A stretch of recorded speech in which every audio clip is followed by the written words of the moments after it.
오늘 본문을 보면은 이제 두 명의 왕이 등장합니다. 지금 북이스라엘의 왕인 이제 여호람과 이제 남유다 왕인 여호사밧, 이제 이렇게 두 왕이 등장을 하고 이제 이 두 왕의 이야기로 오늘 본문이 이제 진행이 됩니다.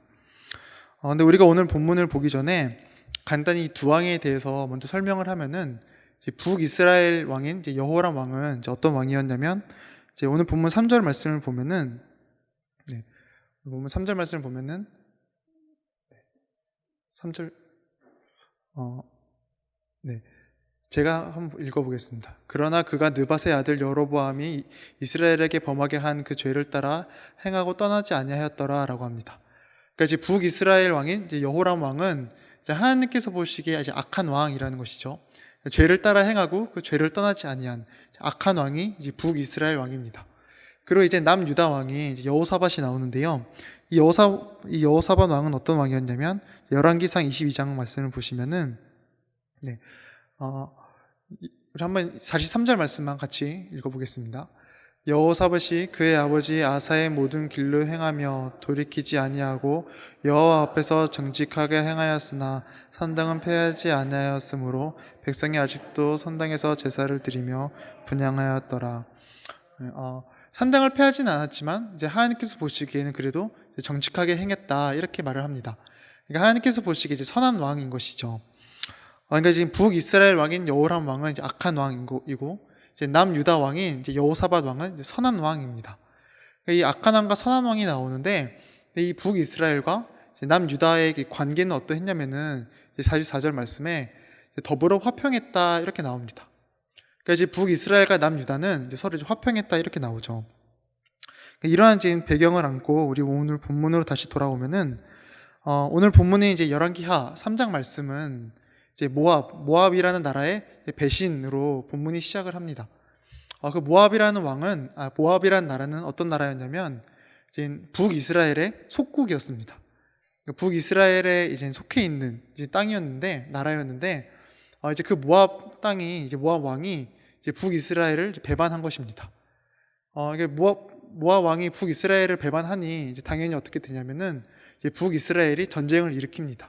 그래서 북이스라엘이 전쟁을 일으켜서 이제 모압 땅으로 공격을 하러 가는데, 이제 그때 이제 남유다 왕에게 도움을 청합니다. 이제 우리와 함께 가서 이제 모압을 공격하자, 도움을 청하게 됩니다. 그리고 이제 남유다 왕은 이제 그 부탁에 이제 응하죠. 왜냐하면 그 두 나라는 화평했으니 그 북이스라엘 왕의 이제 부탁에 응합니다. 그래서 이제 북이스라엘과 이제 남유다가 서로 연합을 해서, 그렇죠, 에돔이라는 나라와 함께 이렇게 세 나라가 이제 모압이라는 땅을 향해 가게 됩니다. 즉 하나님께서 악하다 이렇게 평가한 악한 왕과 하나님께서 선하다라고 평가한 이제 선한 왕, 이 두 왕이 힘을 합쳐서 이제 하나의 목적을 향해서 가고 있는 것입니다. 이러한 모습은 이제 흡사 우리가 살아가는 이제 이 세상과 같아 보입니다. 우리가 살아가는 이 세상에는 신자들과 이제 비신자들이 서로 섞여 있습니다. 뒤섞여서 서로 살아가고 있습니다. 신자는 신자끼리, 그리고 비신자는 비신자끼리 서로 떨어져 살아가지 않고, 신자와 비신자는 함께 이 세상을 살아갑니다. 그리고 함께 살아가는데 또 살아가는 모습도 비슷합니다. 어릴 때는 학업에 치여서 학업을 공부하고, 그리고 이제 커서는 이제 대학을 걱정하고, 대학에 가서는 취직을 걱정하고, 취직을 하면 이제 결혼을 걱정하고, 결혼을 걱정하면 가정, 이제 쭉쭉쭉 비신자와 신자는 서로 같은 문제와 같은 어려움을 함께 안고 살아갑니다. 마치 오늘 본문에서 악한 왕인 여호람과 이제 선한 왕인 여호사밧이 서로 함께 이제 하나의 목적을 향해 가는 것과 같은 모습입니다. 이렇게 신자와 비신자가 함께 살아가는데, 근데 극명하게 차이가 날 때가 있습니다.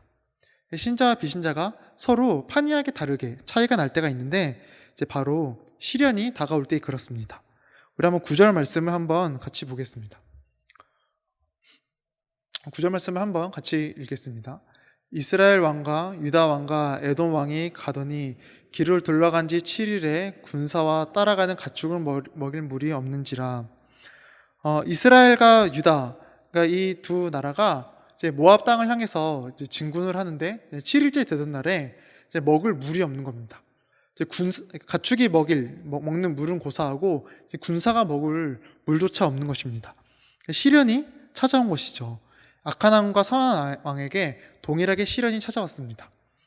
그런데 이 시련을 대하는 모습을 보면은 우선 악한 왕인 여호람은 이렇게 고백을 합니다. 10절 말씀을 한번 제가 읽어보겠습니다.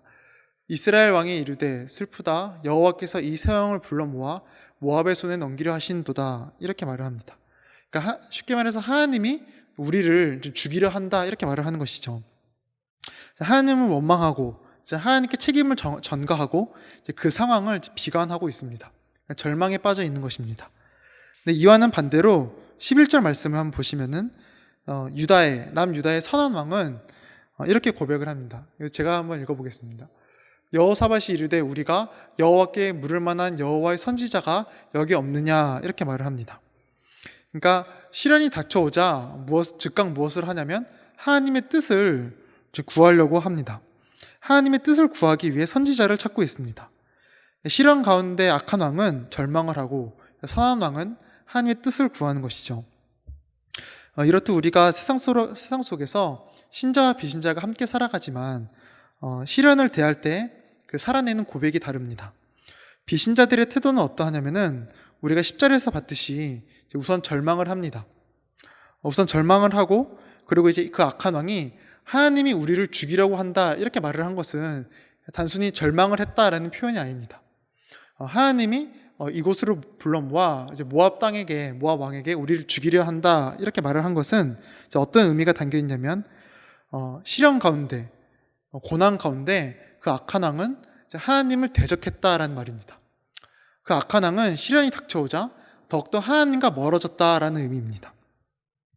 시련과 역경이 다가오면은 그 시련을 대하는 태도와 그 시련을 대하는 방법과 그 시련을 대하는 계획이 하나님께서 보시기에 속상하고, 하나님께서 보시기에 악하고, 하나님께서 보시기에 미운 것만 택했다라는 겁니다. 즉 하나님을 반역하는 죄의 모습을 택했다는 것이죠. 이 세상에 많은 사람들이 그러합니다. 이 세상에 많은 사람들은 시련을 겪습니다. 어려움을 겪습니다. 그런데 그때 비신자들이 하는 선택은 하나님께서 원하시는 모습과는 다른 모습들을 선택을 합니다. 우선 절망을 하고 괴로워합니다. 그러니까 슬퍼합니다. 왜냐하면은 절망 그대로 보기 때문에 그렇습니다. 시련을 맞이할 때 그 시련 그대로 보기 때문에 절망을 하고 괴로워합니다. 세상 사람들에게 절망은 그냥 절망일 뿐이고 실패는 그냥 실패일 뿐입니다. 그리고 그 절망 가운데 그 시련을 대처하는 자세가 어떠하냐면은 자신의 생각이 옳다고 생각하는 것, 자신의 생각에 이게 옳다 생각하는 것을 옳다 생각하는 방법과 계획과 태도로 그 상황을 대처합니다. 그러니까 자신의 생각이 하나님보다 먼저 있는 것입니다. 오늘 본문의 그 여호람 왕을 통해서 살펴보면은 아까 10절에서 하나님께서 우리를 이제 모압 왕에게 넘기려 한다, 이렇게 고백을 했습니다. 악한 왕은 그렇게 고백을 했는데, 근데 그 악한 왕인 여호람 왕은 그 생각이 아주 확고했습니다. 하나님이 우리를 죽이려 한다라는 그 생각이 아주 확고하게 그에게 잡혀 있었습니다.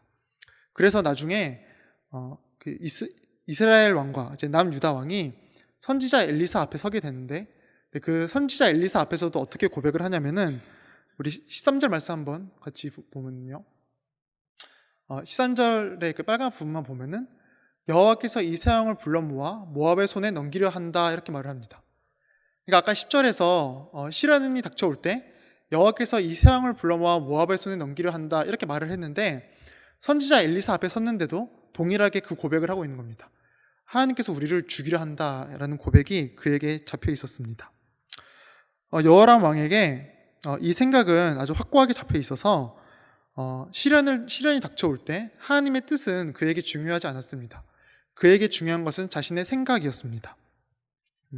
이미 자신의 생각을 갖고 자신의 뜻을 갖고 이제 그 선지자 앞에 선 것이죠.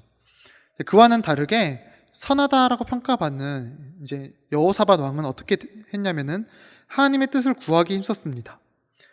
즉 신자는 시련 가운데 그 시련을 맞이하는 태도가 다른 것입니다. 이 시련 가운데 분명히 나를 향한 하나님의 뜻이 있을 것이다 라는 믿음이 그 여호사밧 왕에게는 있었습니다. 그래서 아까 본문에서 나온 것처럼 그 여호사밧 왕에게는 좌절하거나 절망할 겨를이 없었습니다. 좌절하거나 슬퍼할 겨를이 없이 바로 하나님의 뜻을 구했습니다.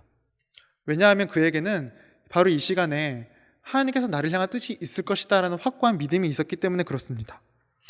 이처럼 하나님의 자녀의 신자들은 시련과 고난 속에서 절망하고 좌절할 겨를이 없습니다. 이 시련 속에 분명히 하나님께서 나를 향한 뜻이 있을 것이다 라는 믿음으로 우리는 한시라도 하나님의 뜻을 속히 구해야 합니다. 그래서 야고보서와 로마서에 이런 말씀이 있습니다. 야고보서 1장 2절 말씀을 보면은 한번 같이 읽어보겠습니다. 내 형제들아 너희가 여러 가지 시험을 당하거든 온전히 기쁘게 여기라. 로마서 말씀도 한번 같이 읽겠습니다. 다만 이뿐 아니라 우리가 환난 중에서도 즐거워하나니. 환난 가운데, 시련 가운데 기쁘고 이제 즐거워한다라고 합니다. 왜냐하면 하나님의 뜻이 있기에 그렇습니다. 우리의 고난은 이유 없는 고난이 없고 우리의 시련은 이유 없는 시련이 없습니다. 뜻이 있는 고난이고 뜻이 있는 시련입니다. 그렇기 때문에 우리는 환난 가운데 기대를 할 수가 있고 우리는 환난 가운데 소망을 품을 수 있는 것입니다. 이렇듯 신자는 시련 가운데 하나님의 뜻을 구하여 하나님께서 원하시는 그 길을 가는 사람들이고, 비신자는 시련 가운데 자신의 뜻대로 행하여 자신의 길을 가는 사람들입니다. 그래서 이제 이 둘을 가리켜서 잠언에서 이제 이런 말씀이 있습니다. 잠언 11장 말씀을 보시면 11장 말씀 한번 같이 읽어보겠습니다. 의인은 환난에서 구원을 얻으나 악인은 자기의 길로 가느니라. 의인은 환난 속에서 주를 바라보며 주의 뜻을 구하기 때문에 그 구원의 길로 가지만 악인은 자신의 뜻대로, 자신의 생각대로 살아갑니다. 그런데 우리가 조금 더 주목해야 할 이제 배경은, 본문의 말씀은 오늘 본문 이후에 이제 이 두 왕, 악한 왕과 선한 왕이 선지자 엘리사 앞에 서게 됩니다. 이제 선지자 엘리사 앞에 서게 되는데, 그때 그 엘리사 선지자가 이 두 왕을 향하여서 한 말을 우리가 조금 주목할 필요가 있습니다. 이 두 왕, 그러니까 여호람이라는 악한 왕과 여호사밧이라는 선한 왕이 이제 물이 없는, 이제 군사와 가축이 먹을 물이 없는 그 문제를 들고 선지자 엘리사 앞에 서게 되는데요. 그 엘리사는 어떻게 말을 하냐면은 우리 14절 말씀 한번 보겠습니다. 14절 말씀은 제가 읽겠습니다. 엘리사가 이르되 내가 섬기는 만군의 여호와께서 살아계심을 두고 맹세하노니 내가 만일 유다의 왕 여호사밧의 얼굴을 봄이 아니면 그 앞에서 당신을 향하지도 아니하고 보지도 아니하였으리이다 라고 합니다. 그러니까 엘리사가 그 이스라엘 왕과 유다 왕에게 물을 얻는 방법을 이제 알려주는데, 그러니까 시련을 헤쳐나갈 그 방법을 알려주는 것이죠. 그런데 그 하나님의 뜻을 그 엘리사 선지자가 알려주는 이유는 선한 왕인 여호사밧 때문이다 라는 것을 지금 밝히고 있는 것입니다. 그러니까 선한 왕 때문에 물이 없는 그 상황을 헤쳐나갈 방법을 내가 너한테 알려주겠다라는 것이죠. 이것은 두 가지 의미가 있습니다. 우선 첫 번째는 하나님께서 이 세상에서 우리 신자들을 빛과 소금으로 사용하신다라는 겁니다. 예수님께서 신자들을 향해서 너희는 빛이고 너희는 소금이다 라고 한 본문은 우리가 익히 알고 있습니다. 예수님께서는 이제 하나님의 자녀들에게 너희는 이 세상의 소금이고 너희는 이 세상의 빛이다 라고 했는데요. 그 말씀을 하시게 된 배경이 어떻게 되냐면은 마태복음 5장 말씀을 보면은 같이 읽어보겠습니다. 기뻐하고 즐거워하라. 하늘에서 너희의 상이 큼이라. 너희 전에 있던 선지자들도 이같이 박해하였느니라. 지금 박해를 당할 것, 시련이 다가오고 고난이 다가올 것을 말을 하고 있습니다. 예수님께서는 박해와 고난과 같은 시련이 너희에게 다가올 것인데, 그 시련 가운데 너희가 하나님의 뜻을 구하면은 내가 너희를 이 세상의 빛으로 사용하고 내가 너희를 이 세상의 소금으로 사용해 줄 것이다 라고 하는 겁니다. 그러니까 우리가 하나님의 자녀로서 시련과 역경 가운데 어떠한 슬퍼할 겨를도 없이 하나님의 뜻을 구해야 하는 이유는 하나님께서 우리를 사용하시기 때문에 그렇습니다. 이 세상에서 하나님의 뜻에 우리가 순종할 때, 그때 하나님은 우리를 빛으로서 이 세상에 밝히시고 소금으로서 이 세상에서 맛을 내십니다. 그러니 우리는 좀 순종에 담대해져야 할 필요가 있습니다. 두려움 대신에 기쁨으로, 좌절 대신에 감사함으로 우리는 순종해야 하는 것입니다. 오늘 본문에서도 엘리사 선지자는 그것을 말을 하고 있습니다. 하나님께서 이제 군인과 가축들에게 물을 먹일 것인데 그 이유는 선한 왕의 순종 때문이다라는 것입니다. 그러니까 하나님께서 그 선한 왕인 여호사밧의 순종을 사용해 주신다라는 겁니다. 그리고 이제 엘리사 선지자가 이제 선한 왕 때문에 내가 너희한테 이 시련 가운데 답을 알려주겠다라고 말을 한 그 두 번째 이유는 이제 이 엘리사 선지자가 이 시련 가운데 내가 너희한테 답을 알려주겠다라고 이 말을 한 대상이 누구냐면 악한 왕인 여호람입니다. 그러니까 악한 왕인 여호람 왕에게 지금 이 엘리사 선지자는 내가 너희한테 저 선한 왕 때문에 물을 주겠다 이렇게 말을 하고 있습니다. 근데 이 여호람 왕, 악한 왕한테 굳이 말을 한 이유는 그 악한 왕을 지금 책망하고 있는 겁니다. 그 악한 왕에게 너는 지금 잘못된 선택을 하고 있다라는 것을 책망하기 위함입니다.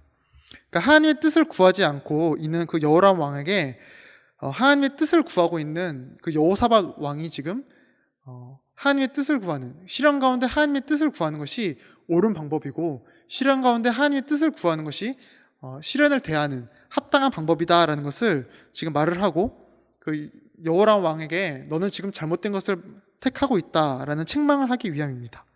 그래서 이 책망은 13절 앞부분에 더욱더 드러납니다. 그럼 13절 말씀을 한번 앞부분만 같이 보겠습니다. 그러면 같이 읽어보겠습니다. 엘리사가 이스라엘 왕에게 이르되 내가 당신과 무슨 상관이 있나이까?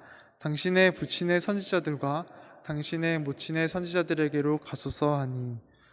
그러니까 지금 엘리사 선지자가 그 악한 왕에게 말을 하고 있는 겁니다. 당신은 나와 상관이 없다 이렇게 말을 하고, 지금 당신은 돌아가라 이렇게 말을 하고 있는 겁니다.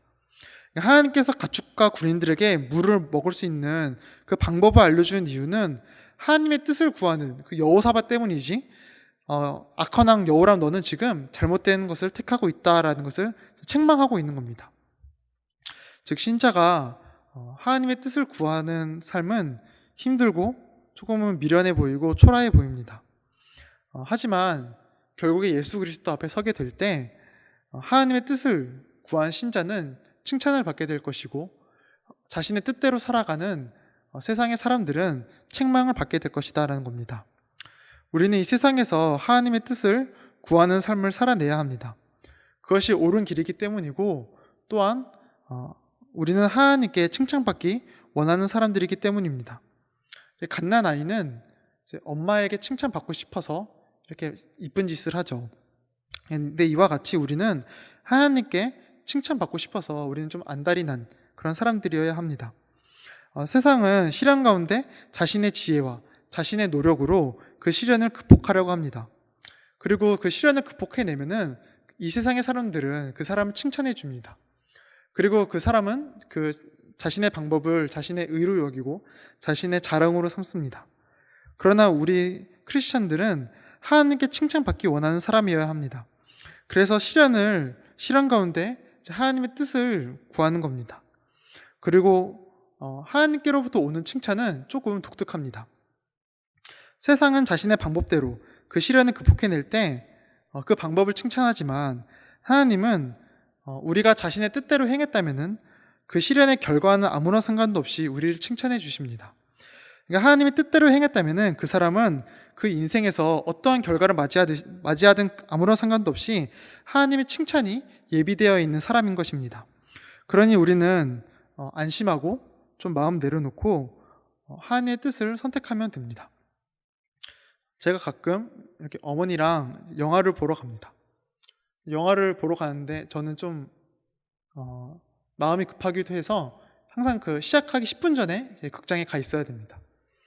그래서 광고도 보고, 그리고 영화가 시작하는 그 시작을 놓치기 싫어서 저는 항상 이제 10분 전에 이제 극장에 가는데, 저희 어머니는 그냥 극장에 가는 것 자체에 좀 의미를 두시는 것 같습니다. 그래서 영화의 시간이 늦든 말든 아무런 상관도 없이 한 10분이 늦어도 20분이 늦어도 그냥 여유롭게 가십니다. 항상 어머니랑 영화를 보러 가면은 좀 다툴 때가 많습니다. 난 빨리 가야 되는데 어머니는 아직도 화장을 하고 계시고 아직도 옷을 입고 계셔서 다툴 때가 많습니다.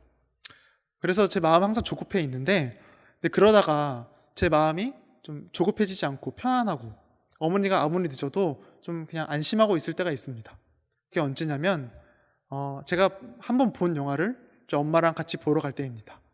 제가 이미 한번 영화를 봤으니까 저는 그 영화가 뭐 어떻게 시작을 하든 다 아니까 어머니가 늦어도 그냥 마음을 놓고 그냥 늦으면 늦는 대로 천천히 갑니다. 내용을 이미 다 아니까 아무리 늦어도 괜찮은 것이죠. 근데 이처럼 우리는 결과를 알면은 마음이 조금 여유로워지고 마음이 편해집니다. 그런데 우리가 살아가는 인생이 그렇습니다. 우리는 하나님의 뜻을 선택할 때 그 결과는 이미 정해져 있습니다. 그 결과는 어떤 시련이 다가와도 결코 바뀌지 않습니다. 영화의 내용을 알면은 제 마음이 편했던 것처럼 우리의 인생도 이미 결과가 정해져 있습니다. 하나님의 뜻을 선택하면 반드시 칭찬이 따라옵니다. 그러니 우리는 마음 편히 하나님의 뜻을 선택하고 우리는 살아가면 됩니다. 그리고 이러한 인생이 너무 옳은 인생임을 이미 예수 그리스도께서 나타내 주셨습니다. 요한복음 13장 말씀 한번 같이 보겠습니다. 같이 읽겠습니다. 내가 너에게 행한 것 같이 너희도 행하게 하려 하여 본을 보였노라. 그리스도께서 이미 보이신 이 옳은 길을 담대하고 확신을 갖고 따르시기 바랍니다. 물론 우리는 가끔 하나님의 뜻을 선택하지 못하고 살아갑니다. 그리고 시련과 고통이 찾아오면은 절망도 하게 되고 슬픔에 빠지기도 하는 우리는 좀 연약한 사람들입니다. 물론 우리는 하나님의 나라에서 우리를 칭찬해 주실 것을 알고는 있습니다. 그런데 먼 이야기처럼 느껴질 때가 있습니다. 그때마다 우리는 칭찬은 하늘나라에서 받지만 이미 참된 가치를 우리는 이미 소유했음을 기억해야 합니다. 오늘 본문을 보면은 그 여호람이라는 악한 왕과 여호사밧이라는 선한 왕, 이 두 왕이 나왔는데 이제 시련이 닥쳐왔을 때 이제 선지자가 어디 있냐라고 이제 하나님의 뜻을 구했는데요. 이제 그때 선지자 엘리사가 이제 어디에 있는지 그 장소를 알려준 사람이 있습니다. 바로 그 여호람 왕의 신하입니다. 그래서 본문을 보면 이스라엘 왕의 신하들 중에 한 사람이 대답했다 이렇게 나오죠. 사회적 직위는 아주 초라하고 아주 낮지만 이 두 왕들보다 이 신하는 먼저 참된 지혜를 소유하고 있었습니다. 그러니 하나님께서 보시기에는 이 신하가 굉장히 귀한 사람이겠죠. 우리도 이미 너무 귀한 지혜를 소유했습니다. 바로 예수 그리스도라는 지혜를 우리는 소유한 사람들입니다. 오늘 본문의 왕들은 선지자를 찾아가야 했지만 예수님은 우리에게 먼저 찾아와 주셨습니다.